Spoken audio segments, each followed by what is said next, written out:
This story of Joseph, what God tells us, affirms 7 things. Number 1, that parents are God's instruments of blessing. That's the first thing that the story of Joseph affirms, that parents are God's instruments of God's blessing.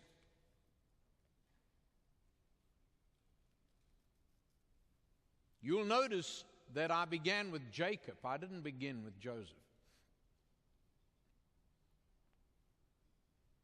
This is about Joseph, but chapter 37 begins with Jacob. I thought it was about Joseph.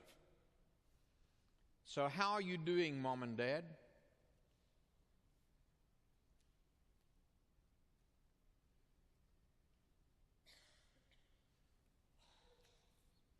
This story of Joseph affirms that parents are God's instruments through their children that God gives them of producing untold blessing on others. How much time are you spending with your children? What are you doing with them? What's more important for you as a parent? That your child make the all-star team or that they grow up knowing Jesus?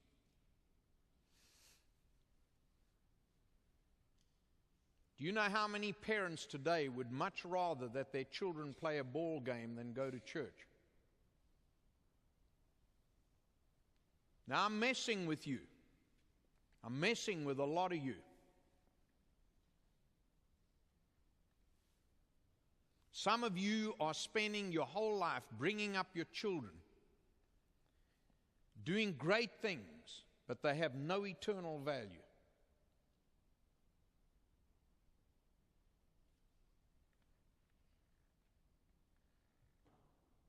You've got no spiritual backbone.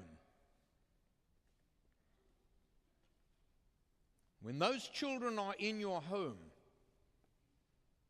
some of you, your children are as young as 11, 12, 13, and yet you still don't exert your parental authority and right as a parent to make certain that their priorities are in order.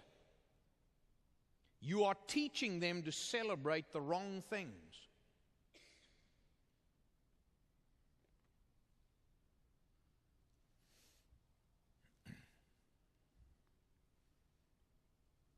What would you rather have? Your kids grow up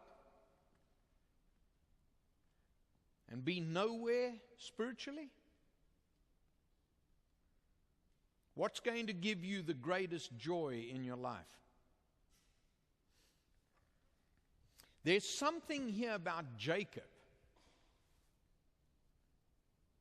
I really believe if you were to look at Jacob's life and you were to get to the end of his life, you will find out that that man, with all the difficulties and the struggles and the pitfalls and everything that he went through, because he went through some serious hard stuff, the greatest joy in his life was seeing what happened to all his children.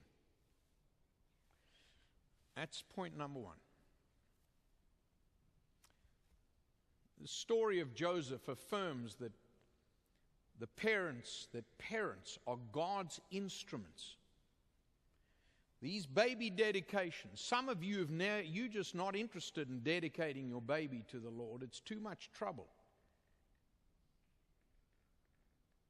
That's what Jesus did. Jesus was dedicated into the temple. The end of the next service here, I'm going to be dedicating another. We do this every week.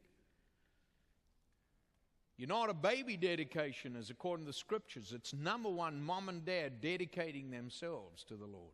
Saying, Lord, help me. I need a lot of wisdom. And boy, do we need wisdom. If any of you know how to do it properly, let us know, please. Especially when they're teenagers.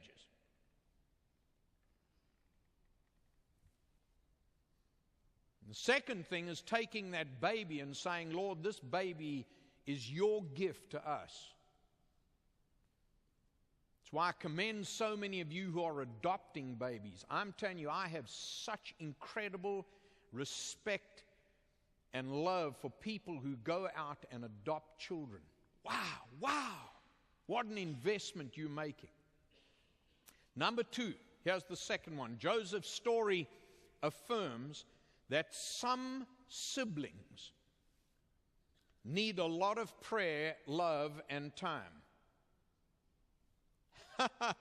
You didn't think I'd say that, did you?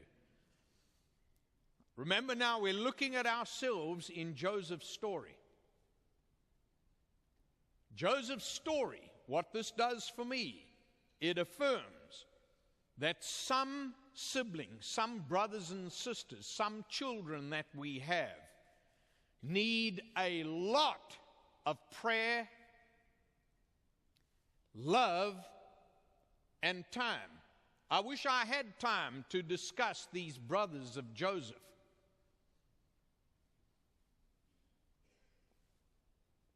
They were not a happy bunch for many years. I don't know hardly of a family. I don't know hardly of a family in which you can have 2 or 3 children that invariably there is always, it seems to me, one of those kids who just don't seem to get it. And that's what it is in your family, isn't it? Don't give up. God is not through. Be encouraged. There are those 3 ingredients. Prayer. It's tough to pray when you want to go up there and say, let me tell you, I'm not going to pray for you. I'm going to wrap something around your neck 3 times. You know, and the 6th time you have to go and bail them out of jail is a different story. And all the junk that some of our children can get into. I'm talking about kids who come out of some of the best homes you've ever seen. I'm talking out of the best homes you've ever seen. Well, go and study these brothers. Don't give up, folks. Don't stop praying. Don't stop loving. Don't stop giving them time. Watch what God does.